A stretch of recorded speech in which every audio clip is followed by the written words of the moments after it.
bien, chers frères, sœurs et camarades, nous voici réunis pour célébrer un heureux événement.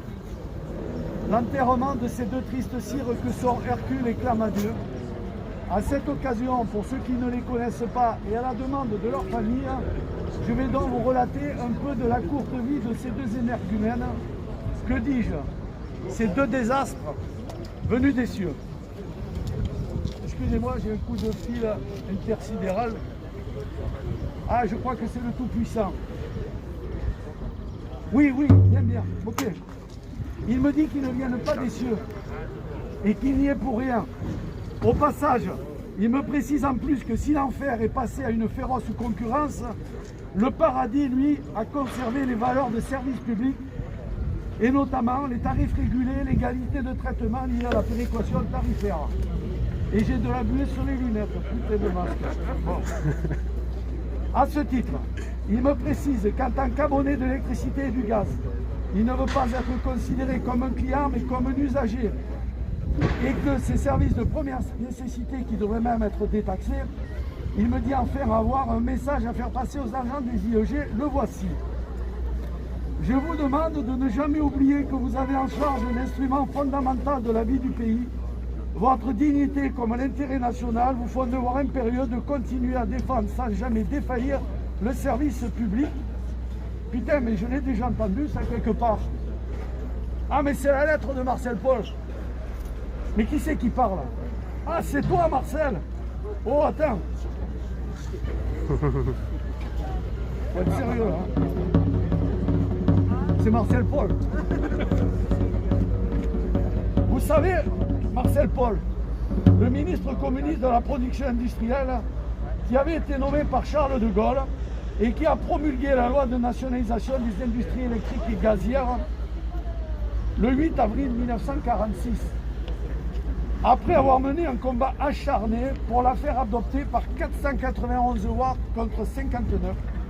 Pour la petite histoire, même le député de la Meurthe-et-Moselle, Henri Grouès, avait été favorable à ce projet. Vous le connaissez certainement mieux sous le nom qu'il avait adopté alors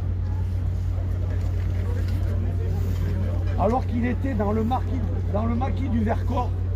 Je parle du très célèbre Abbé Pierre. Comme quoi l'histoire des IEG est parcourue par de grands hommes. Au passage, je pense qu'en ce moment, il doit se retourner dans sa tombe en voyant les terribles conditions de logement, ou plutôt de non-logement, que subit une partie de la population dans un pays pourtant très riche.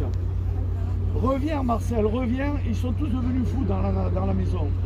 En tout cas, merci à toi Marcel, merci à toi et à tous ceux qui, avant toi, ont œuvré pour cette loi qui allait permettre un formidable essor industriel, économique et social puisse être concrétisé. Je pense aux syndicalistes qui, bien avant la guerre, avaient déjà imaginé et défendu un tel projet, mais aussi aux résistants membres du CNR qui l'ont inscrit le 15 mars 1944 dans leur programme dit Les Jours Heureux. Je pense enfin à Fernand Gambier, dont on ne parle pas souvent, syndicaliste résistant sorti de la clandestinité, secrétaire général de la Fédération CGT de l'éclairage, qui dès 1945 a été le premier à défendre contre ses détracteurs la nationalisation des IEG et l'idée d'une entreprise intégrée, production, transport, distribution, recherche et développement, qui regrouperait les services de l'électricité et du gaz.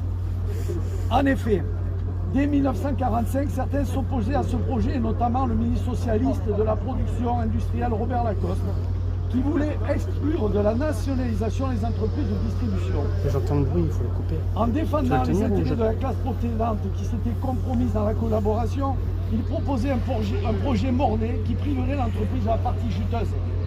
En quelque sorte, il proposait tout simplement Hercule avant l'heure. Mais revenons à nos défunts. Tout d'abord à ce fameux Hercule. Hercule dont le nom rime avec... Voyons, camarades. Les voies du Seigneur sont impénétrables. Son nom rime tout simplement avec recul.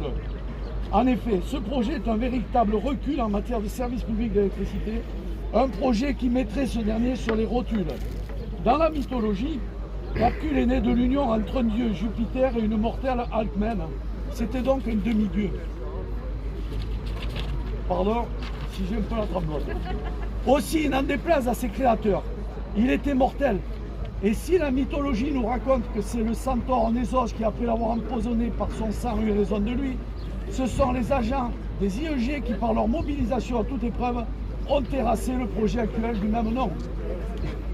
Il paraît même que juste avant de mourir, il se serait répandu en criant « Vive la nationalisation des IEG ». Pour ce qui est de Clamadieu, qui est à Engie et GDF, ce que Hercule est à EDF, sa famille ayant honte de lui, je n'ai eu que peu d'informations sur son histoire. En effet, paraît qu'il serait né d'une émanation gazeuse, sorte de bulle difficile à contenir. Un individu plutôt délétère que les agents des IEG, une fois de plus unis et déterminés, ont combattu avec acharnement, provoquant sa mort dans une dernière et nauséabonde flatulence. Paraît qu'avant de pousser son dernier cri, son dernier souffle, il clame à Dieu. Donc, comme je viens de le dire, clame à Dieu, clame à Dieu. Mais ce dernier l'abandonna et finalement, c'est Marcel Paul qui lui répondit « Ta gueule !» Il poussa alors son dernier râle. Afin de célébrer cet heureux événement qui nous permet d'enterrer ces deux lascars, je vous demande non pas une minute de silence car on a assez perdu de temps avec eux. Je ne vais pas non plus vous demander de communier car j'avais un petit creux aussi, je me suis tapé toutes les hosties et j'ai vidé le calice. J'ai mis mon espoir dans le pinard, je suis sûr de ma cirrhose. Chers camarades, merci d'être là. Grand merci à tous les chers camarades. Grand merci pour ce combat mené sur un chemin parsemé d'obstacles et de sacrifices. Merci d'être là, plus que jamais unis et déterminés pour une belle et juste cause. Celle du service public de l'électricité et du gaz qui doit rester nationalisé. Il n'y a pas d'autre mot. Votre combat finira par payer. Enfin, à vous tous, continuez à déconner, ça permet d'exorciser la morosité et de garder le moral. Comme dirait le réalisateur Roberto Benigni, la vie est belle.